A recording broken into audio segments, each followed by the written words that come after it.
Hello everyone! Happy Halloween! As it was previously announced, this next character was made as a collaboration with Petite the Plant and VVizard. Not only was this character created for the Horror Jam, hosted by the Rifles Extended Workshop server, but they are also the last character from the VVizard's Final Frenzy. But enough talk, let's see them in action!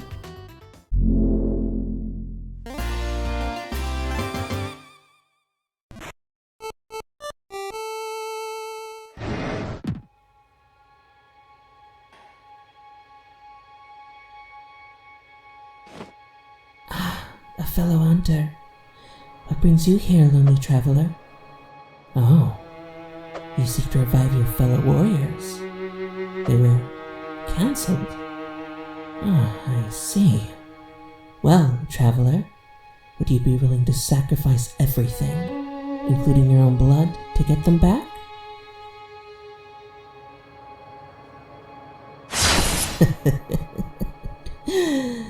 That's great to hear, my dear hunter.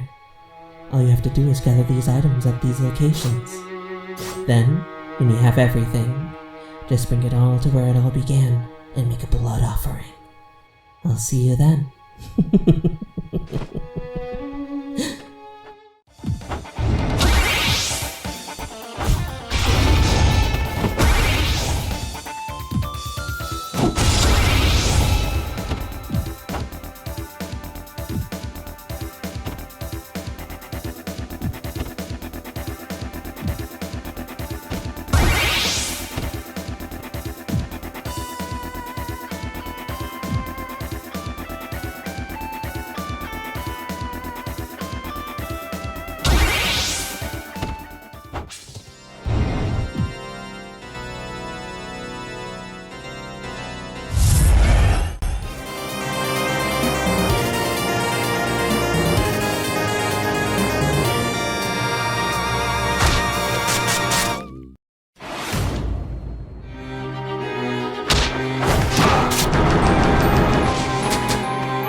Over here?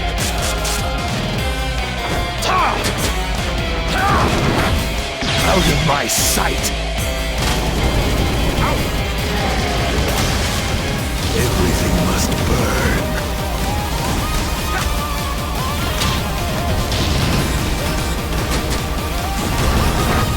Fatal Ray!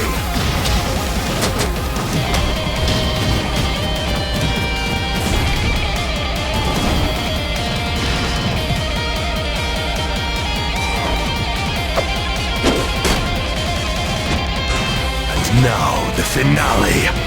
Demonic Megiddo. Grand entertainment indeed.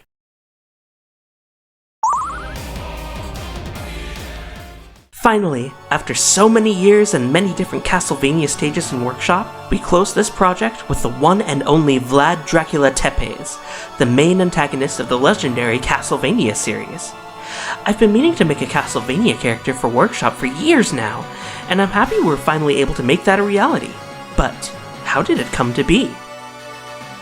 As previously mentioned, Dracula is also a part of the Extended Workshop Horror Jam, but he was actually conceptualized before that was even announced. I contacted Petit for a potential collab, calling him forth with praise and tribute. We both gravitated towards Castlevania, a favorite series from us both, and finally we picked the Prince of Darkness himself to be our collaborative character.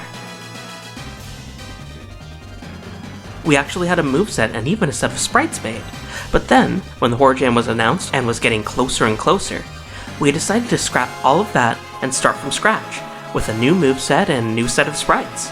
Once we made that choice, Vivi joined the collab as well, additionally working on his home stage. With this introduction having been said, now is the time to put aside your weak human side and join me in discussing the history of Castlevania's Dracula. Dracula is probably the most iconic vampire in all of fiction. Being created by Bram Stoker in 1897, Count Dracula has long since fallen into the public domain, which allowed many different works of fiction to adapt and expand on the character, ranging from movies, TV shows, and of course video games. The most iconic of them easily being Dracula's portrayal in the Castlevania series. Oh, but this world invited me. Your own kind called me forth with praise and tribute. Castlevania really needs no introduction, but it's not every day where I get to talk about one of my utmost favorite gaming series, so indulge me, dear viewer. All I ask is that you listen. The original Castlevania, known as Akumajou Dracula in Japan, was released on the NES in 1986 by Konami. Since then, the series has seen countless sequels, prequels, remakes, spin-offs, reboots, adaptations, crossovers, and everything in between. In all of those, the series' main villain, Lord Dracula, is always present in some way or another. But who is Dracula exactly? Matthias Kronqvist was a brilliant tactician and alchemist. Alongside his close friend, Leon Belmont, they were both knights of the church, keeping the world safe in the name of God. One day, however, Matthias' wife, Elisabetha, had grown very sick and passed away, plunging Matthias into a heavy depression, causing him to blame God for taking away his beloved. Swearing vengeance against God himself, Matthias devised a plan that would turn him into the opposite of God, the king of vampires and a vessel for chaos, and thus, the Dracula we know and love was born. From that day onward, Leon Belmont swore that his clan would hunt the knight for all eternity, so in the subsequent games we see different members of the Belmont clan, as well as other unlikely heroes, including Dracula's own son Alucard, all do battle against the Prince of Darkness. In his boss fights, Dracula usually teleports around and pesters the player with fireballs, orbs of darkness, and vampiric bats before finally being slain. Until he inevitably comes back yet again around every 100 years, of course. Similar to our Ganondorf, Dracula also has a plethora of unique designs throughout the series. For this fighter, we ended up going with his most iconic incarnation, being his design from Symphony of the Night, which is the same one that is usually featured in official crossovers like Dead by Daylight and even Super Smash Bros. Ultimate. However, we did redesign him a bit, such as giving prominence to his red eyes, as well as making his sprite closely resemble his appearance in Order of Ecclesia. Here in Rivals, Dracula acts the same way. He's a slow but mighty powerhouse, using his teleports and many different projectiles to dictate the flow of the battlefield, the same way he does in his boss fights. And on that note, we have Dracula's main gimmick. In the Castlevania games, Dracula is usually immune to attacks on his body, only being vulnerable to attacks on his head, and it works the same here. Dracula has soft armor in his body when he's grounded. This armor is able to tank weaker hits, but more powerful blows will break through its threshold, especially at higher percentages. You can easily knock him around instead by hitting him directly on the head or when he's airborne, so make your strikes count. Now, for Dracula's attacks and movement, Dracula in his original fights is usually quite reserved, only really teleporting around and throwing fireballs or using other magic spells, and very rarely performing physical moves or even walking. As such, we had a lot of fun coming up with all sorts of different ways he could perform basic moves and actions, like sprouting wings from his long cape, or using his cape for elegant attacks, or even utilizing his darkness manipulation to punish his opponents accordingly. Dracula's most iconic attack, Hellfire, is his neutral special. Dracula raises his cape and shoots 3 fireballs forward, with the top and bottom ones moving diagonally. This is different from how the move usually acts. However, in some appearances, he actually does shoot fireballs in that pattern. This is a great attack to zone out your opponents, being able to control quite a big portion of the battlefield. Additionally, by holding the special button down the whole time, Dracula can instead use Dark Inferno. Flapping his cape behind him, Dracula creates a huge ball of magma that slowly travels forward, causing continuous damage and knockback to anyone unlucky enough to get caught in this attack. In the original games, Dracula usually shoots 2 or even more fire orbs during Dark Inferno, but once again, in some interpretations, Dracula, or another mimicking his power, can shoot out a single orb. Next, for yet another iconic attack, we have his up special, the classic Teleport, which is how Dracula usually moves about in his boss fights. Here, the teleport has 2 variations. The first is the grounded version, where the attack allows Dracula to vanish and appear somewhere else on the stage, even being able to teleport to and from other platforms. This is a fast way to move about and keep your opponents on their toes. There's another trick you can pull off as well. Much like in his boss fights, you can reappear from your teleport straight into his Hellfire or Dark Inferno attacks, by simply tapping or holding special after the teleport. As for the aerial version, this is more of an emergency option for Dracula. This teleport not only doesn't travel as far, but it also leaves Dracula completely open for potential punishment. Of course, Dracula wouldn't be the king of vampires if he couldn't do what vampires do best, suck on fresh blood. That's where his forward special comes into play, Soul Steal. Being introduced as a spell by Alucard in Symphony of the Night, Dracula also came to possess this very same ability in his boss fight, in Order of Ecclesia, where he dashes forward trying to grab his victim, before raising them and sucking their essence, thus healing him a bit, which works the exact same way here. However, fitting with Dracula's devious nature, you can cancel your initial dash with a teleport. Just hold or tap the special button during the dash, Dracula will disappear into mist, where you can then aim around and pick where and at which direction Dracula will reappear. This is great for catching his opponents off guard. In the air, this attack goes diagonally down, so please keep that in mind when performing this attack off stage. Last but certainly not least, we have Dracula's down special, Flame Pillar. Similar to how he attacks in Castlevania 3, Dracula's Curse, as well as his appearance in Dead by Daylight, Dracula ignites his hand and summons a magnificent flame pillar at its position. Dracula is used to manipulating people like puppets, but here he can also manipulate where the pillar rises by simply pressing the dodge button to store its position, and activate the move again later while holding special to let it travel along the ground once more. In the air, Dracula simply raises a pillar in front of his position, or activates a previously set pillar. Now before we discuss Dracula's strongs, a fair warning, these moves are unlike anything you've ever seen. Dracula truly unleashes hell on his opponents with the amount of range he can deliver with these abominations of attacks. First we have his up-strong, Fatal Ray. Just like in his fight in Order of Ecclesia, Dracula snaps his fingers and sends a ray of light straight into the air, which then brings forth various small yet deadly projectiles to rain down onto any unlucky victim. This attack can both snipe opponents off the top, as well as cause a huge amount of damage for those caught beneath its blasts. For Dracula's forward strong, he uses Destructive Flare. This move appears in his Circle of the Moon and Curse of Darkness boss fights. Dracula gathers his power and then shoots a laser beam that travels along the ground, causing powerful flames to emerge, burning everything in its path to a crisp. If you use it while standing on a platform, you can even extend its range further. Try to hit your opponents with the laser stunning hitbox to then combo into the flames. And now the finale. For Dracula's down strong, he uses his most powerful attack, Demonic Megiddo.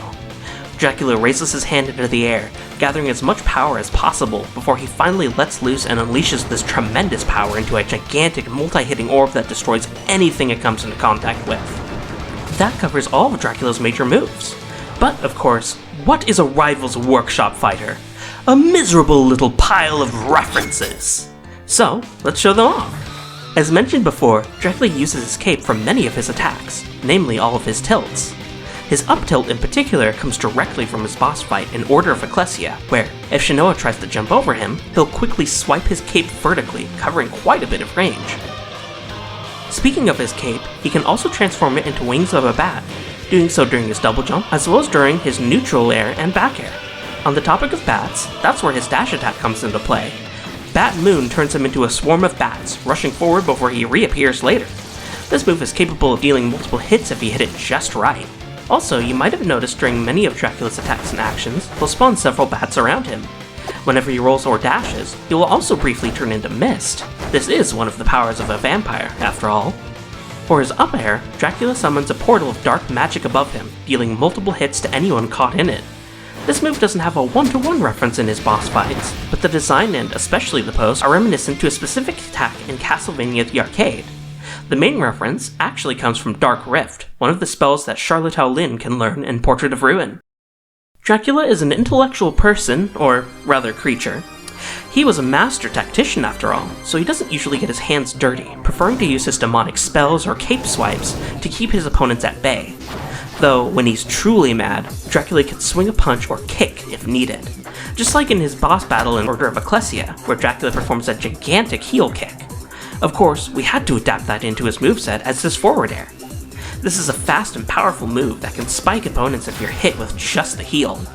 Speaking of spikes, Dracula's down air has him crash down from above, creating shockwaves when landing. This move comes from his true form in his boss fight in Portrait of Ruin. Dracula may seem like this handsome vampire, but when he's near defeat, he summons the powers of chaos and brings forth his true power and despair. Keep in mind that not only does this move spike at the start, but you can even jump out of it after a while. Before Dracula was being redesigned for the Horror Jam, we had a few animations that needed to be redrawn for fairness to the contest. Among these were his walking and dashing animations, and in animating them again from scratch, these animations now take inspiration from the legendary Bela Lugosi's performance of Dracula. His walk comes from his iconic aristocratic cape covering, and the creepy way he beckons with his fingers in his dash takes inspiration from the way he attempts to control the will of others. Your will is strong, Belmont. And finally, for his last move, we have his taunt, where Dracula takes his iconic wine glass and tosses it behind him. The glass can even hit opponents if you aim it just right. This is, of course, based on his intro in Symphony of the Night, where he delivers the iconic, "What is a man?" line, and tosses the glass to the floor. If you're using his voice mode, he'll even spout a random line. Out of my sight! Turn to dust! Try and run! Beg! You shall know pain! Speaking of voice mode, on the menu you can pick either a mute or voiced option for Dracula. In the voiced option, Dracula will randomly perform grunts when he attacks or gets hit, same with delivering commands when using his attacks like Demonic Megiddo or Dark Inferno. He will also laugh quite a lot whenever he uses his grounded teleport. Whenever Dracula is slain, his return is inevitable, and it's the same here. We've decided to give him the most intricate, absurd revival platform we could think of, and let me just say, wow! The level of detail present in this revival platform is truly immaculate. This respawn references the design of his final form in Symphony of the Night and Harmony of Despair. As usual, Dracula features many different alternate colors, most of them ranging from different Dracula designs and Castlevania characters, but there are a couple I wanted to highlight. Dracula has 3 retro alts based on his appearances in the NES Castlevania trilogy, as well as an alt based on his son Alucard, where it features special trails following behind him, just like in Symphony. And of course, an evil Soma alt, which features the pulsing red outline from that secret battle in Dawn of Sorrow. Those who are familiar with Workshop may know Dracula has been present in Workshop for a long time now. Created by Workshop creator Harbinge12, Dracula Boss is a special stage in Rivals Workshop that recreates a proper boss battle with the iconic Count here in Workshop, even featuring unique dialogue with characters that have support. Fun fact, when Petit designed the idol sprite for our Dracula, we used this Dracula boss as a comparison for how tall we could make him. Of course, our very own Dracula also keeps the spirit of his classic battles alive. His CPU has been programmed to act very similarly to his boss fights, including having extra phases. Dracula will teleport around and pester you with fireballs, and punish you if you dare get any closer. If you strike him enough, he'll shatter his wine glass, and then all bets are off. On that note, do you want to try a fun challenge?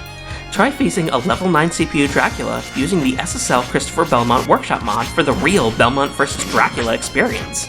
Can you vanquish this monster 3 times without losing a single stock? Now, before we move on to his home stage, remember how I mentioned we started development on Dracula before the jam? Well, we didn't develop that much, but he did have a couple of sprites and even a finished moveset document. However, with the news of the jam, we decided to both remake his sprite as well as completely rework his moveset design. And finally, I want to bring attention to Parsy's incredible artwork. He once again did a fantastic job portraying the Prince of Darkness with such a beautiful yet terrifying appearance. The pose and castle in the background were made as a reference to the classic Castlevania 1 box art, which features Dracula's face looming over Castlevania. Good evening, friends! Vivi here. Now, just because this fight was for a jam, that doesn't mean he wouldn't get just as polished of a stage as anyone else in the Frenzy crew. While I was working as both an assistant spriter and coder for Dracula, I also was in charge of designing his stage, so I'd love to formally discuss it right now. The Castlevania series is full of iconic locations, even if all of those locations are typically within the same castle. Magnificent entrance halls, cryptic subterranean caves, chaotic and imposing clock towers. But when it comes to Dracula himself, there can only be one true option, the highest and most dangerous section of his abode, the Castle Keep. This is typically the final area of a given Castlevania game, or at least where the protagonist has a pivotal and decisive moment in their journey. The heart of the area is the throne room, where Dracula will be confidently sitting, patiently waiting to take down any foolish vampire hunters that enter his domain. For his stage in Rivals of Aether Workshop, titled Dracula's Keep here, I took inspiration from the many incarnations of his throne room. While it's predominantly based on the iconic Symphony of the Night Keep, with the trademark green chair and skull with red tapestry, collapsed staircase, and even the partially ruined secret warp room to an alternate castle to the left, I wanted to make sure to represent all sorts of different eras and designs of this magnificent room. There's bricks and pillars from Chronicles, the window from Bloodlines, the carpet from Harmony of Dissonance, overlooking platforms from Order of Ecclesia, and even redrawn statues of the enemies Gaibon and Slagra as they're seen in the Dead Cells Return to Castlevania DLC. There's even a subtle nod to the first Castlevania. The stage's width is the exact same as the room Simon first fought the Scourge of Mankind. While the basic version has the night be relatively calm, for the Aether version, well, let's just say it's a terrible night for a curse. Indeed, Dracula's relics, the very same 5 from Simon's quest, will periodically appear throughout the stage. These are the actual remains of Dracula. Don't you suppose it might be dangerous to touch such unholy items? Well, by striking them with a non-projectile attack, you get to collect these relics for yourself, and are able to prove their capability for disaster. They're each imbued with a unique power that Dracula controls. Let's go into what each does here. Dracula's nail allows you to summon fire, the very same as Dracula does from his claws. When you see your fighter crackle with flames, you're able to release a single hellfire with your jab, forward tilt, and forward air, which allows for absurd combos and stage control. His eye allows you to see past the confines of mortality and vanish into mist. By dodging or air dodging, you go substantially further than you could before. A side effect of this relic is that you gain superb wave dashes as well. With the Rib of the Dark Lord, during your strong attacks, you'll fortify yourself, tanking any hits that come your way and converting them to mist, as if you hit the body of Dracula. Vlad's Flashy Ring gives you extra luck in your recovery by summoning a swarm of bats who will give you an extra jump. Finally, the Heart of Dracula. With this, your blood flows like his, allowing you to heal off of dealing damage to others. Every time you deliver a hit, it heals you for 2%. Naturally, unless you're a being of chaos yourself, holding onto these powers is only temporary. Relics can be removed by taking enough damage, getting parried, or through being KO'd. Make the best use of your powers while you have them, and try to collect as many as possible to go on a true demonic rampage. This stage has one more secret too. If Dracula isn't being played, and you select the basic version of the stage, the Prince of Darkness himself will take a seat at his throne, idly watching the fight before him. Grand entertainment indeed. As usual, this stage comes with several music tracks, all taken from throughout the history of Dracula's iconic fights. In fact, as per the request of VVizard, this stage has 8 songs tied to it. That's somehow twice as many as the usual stage. There's the respective Harmony of Dissonance and the arcade arrangements of the classic Nothing to Lose and Black Knight tracks from the first Castlevania, Adventure Rebirth's intense take on Riddle from Dracula's Curse, Chronicles synth classic You Goddamn Bathead, the Judgment remix of Dance of Illusions from Rondo of Blood, the Legends Baroque chiptune Lord of the Vampires, the imposing Banquet of Madness from Portrait of Ruin, and finally, Der Lungel Vieti from Pachislot Akamojo Dracula 3, which will really make the battle feel like a game of chance. Any of them can play randomly, and you can select a particular one you want with either the joystick or a combination of the C-stick and another button input, thanks to Huponia's music selector. With the joystick, they're ordered chronologically based on original appearance, in a clockwise formation, so it's like going through a musical history lesson of Dracula's fights. To round things off, Dracula's victory theme is a segment of Never End from the newest official Castlevania title, Haunted Castle Revisited. Talk about a surprise when the Dominus Collection was released. I can't help but feel like maybe we called it here since we wish to pay the Dark Lord tribute. Before we conclude this presentation, Petit actually has one more personal reveal he'd like to show today. So, as you've been tasked with showing this trailer, please take a look.